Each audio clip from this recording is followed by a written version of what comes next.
Assalamualaikum warahmatullahi wabarakatuh. Kami dari kelompok 3 ingin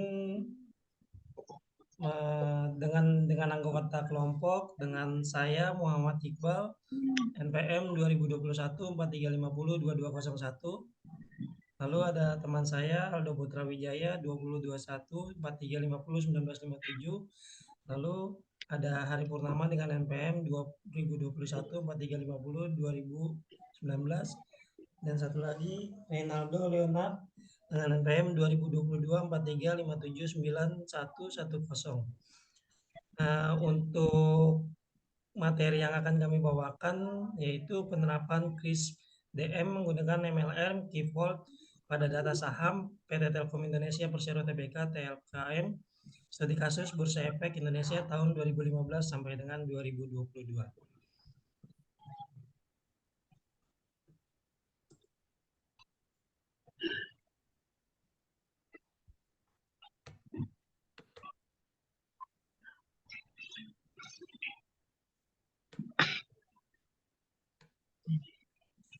Studi kasus, judul penerapan KIS DM menggunakan MLR key vault pada data saham PT Telkom Indonesia Tbk Telkom studi kasus Bursa Efek Indonesia tahun 2015 sampai 2022. Penulis Agung Pambudi, Zainal Abidin, dan Permata. Sumber data https://i.org garing 10.3.34740 garing kagel garing DSP garing 4116840. Metode multiple linear regression dan key vault. Business understanding. Investor perlu mengambil tindakan yang tepat untuk mengurangi resiko yang ada dengan memahami naik turunnya saham PT Telkom Indonesia Persero Tbk TLKM di masa depan.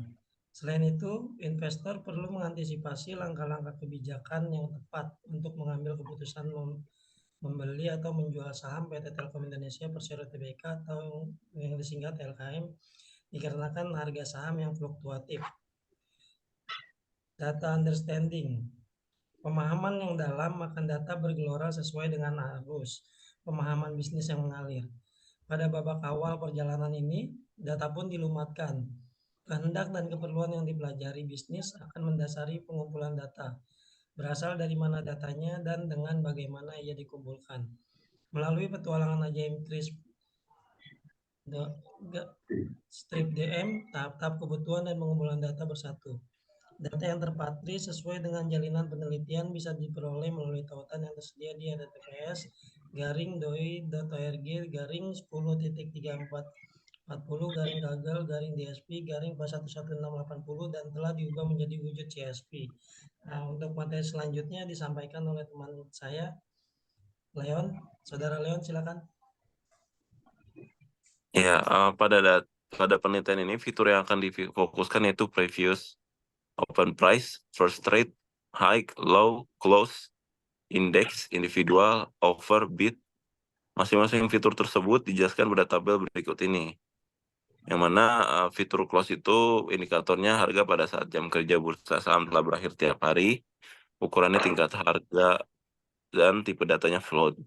Lalu fitur previous, harga penutupan dari hari bursa sebelumnya, ukurannya tingkat harga, tipe datanya float. Lalu open price, indikatornya harga saat awal dimulainya bursa saham tiap hari, ukuran tingkat harga, tipe data float. Lalu fitur first trade, harga saham yang dijual pada awal perdagangan saham sebuah emiten, ukuran tingkat harga, tipe data float. Fitur high, harga tertinggi yang diperoleh emiten di bursa saham per hari, ini ukuran tingkat harga dan tipe data float. Fitur low, harga terendah yang diperoleh emiten di bursa saham per hari. Dan fitur selanjutnya adalah indeks individual, indikatornya adalah pergerakan harga masing-masing saham terhadap harga dasarnya atau masing-masing suatu emiten. Ukuran datanya sama, tingkat harga dan float. Lalu fitur offer, nilai penawaran harga jual pada hari tersebut, ukurannya tingkat harga dan tipe datanya juga float. Lalu fitur BI debit, indikatornya nilai penawaran harga beli pada hari tersebut, ukurannya tingkat harga dan tipe datanya float. Silakan lanjut.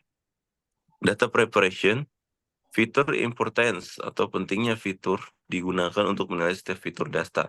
Semakin tinggi skornya, semakin penting atau relevan fitur tersebut terhadap variabel target. Fitur importance adalah kelas bawaan yang dilengkapi dengan classifier berbasis pohon. Dan peneliti akan menggunakan classifier berbasis pohon untuk mengekstrak 25 fitur dari dataset PT Telkom Indonesia atau Persero TBK TLKM.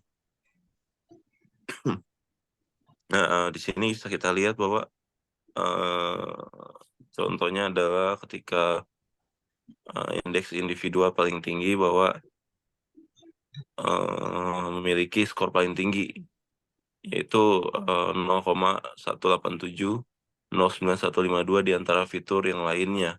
Inilah yang dicontohkan pemilihan fitur menggunakan classifier berbasis pohon. Saya akan lanjutkan. Lalu di sini gambar 6 ini mencari korelasi menggunakan matriks korelasi dan ditampilkan dalam bentuk heat map. Korelasi menggambarkan bagaimana fitur berhubungan satu sama lain dengan variabel target. Korelasi bisa positif atau negatif. Peneliti menggunakan Python library yaitu Seaborn untuk menggambarkan peta panas dari fitur yang berkorelasi. Bisa dilanjutkan dengan teman saya. Ya. Silakan Saudara Ari. Oke, modeling. Modeling ini melibatkan penggunaan model pembelajaran mesin atau mesin learning untuk memahami pola data dan memperoleh wawasan. Wawasan bisa berupa visualisasi pola atau prediksi nilai masa depan. Tahapan ini merupakan bagian paling menarik dari proyek ilmu data atau data science karena melibatkan pembelajaran mesin sebagai salah satu komponen terpentingnya. Berikut dari gambar perbandingan data testing pada harga aktual dan harga prediksi. Hasil perhitungannya MAE dan MSE pada data testing. Metode multilinear regression tes MAE yaitu 0,04732, terus tes MSE yaitu 0,00300. Evaluation. Tahap evaluasi akan memeriksa apakah pengetahuan yang telah ditemukan tersebut baru dan menarik. Hanya model yang disetujui dengan dipertahankan, dan seluruh proses ditinjau kembali untuk mengidentifikasi tindakan alternatif mana yang dapat diambil untuk meningkatkan hasil yang terbaik. Berikut gambar dari tabel 3, itu hasil perhitungan akurasi pada algoritma MLR. Lalu ada tabel 4, yaitu hasil dari perhitungan akurasi pada algoritma MLR dan K-float. Ada gambar dari hasil rata-rata perhitungan MAP pada MLR dan K-float.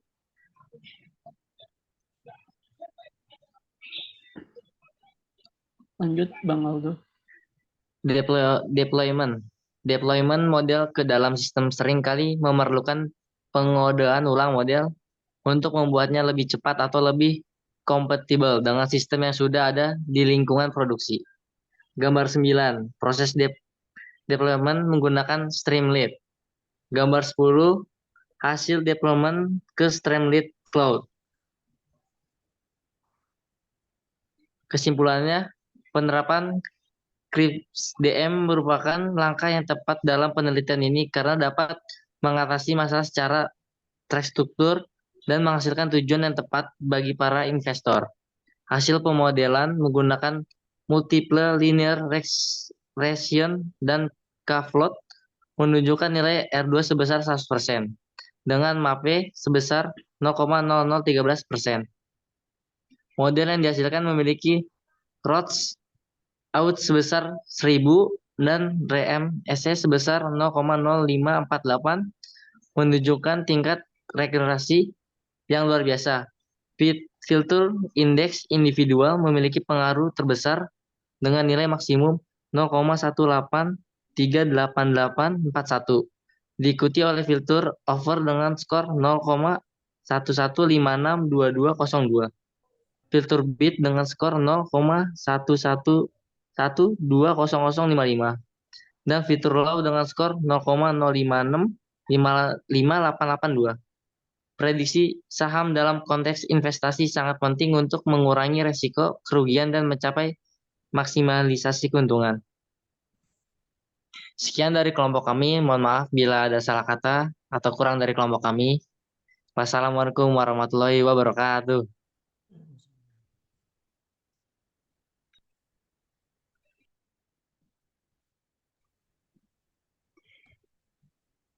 Udah dimatiin, Mbak, Udah Bang. rekamannya.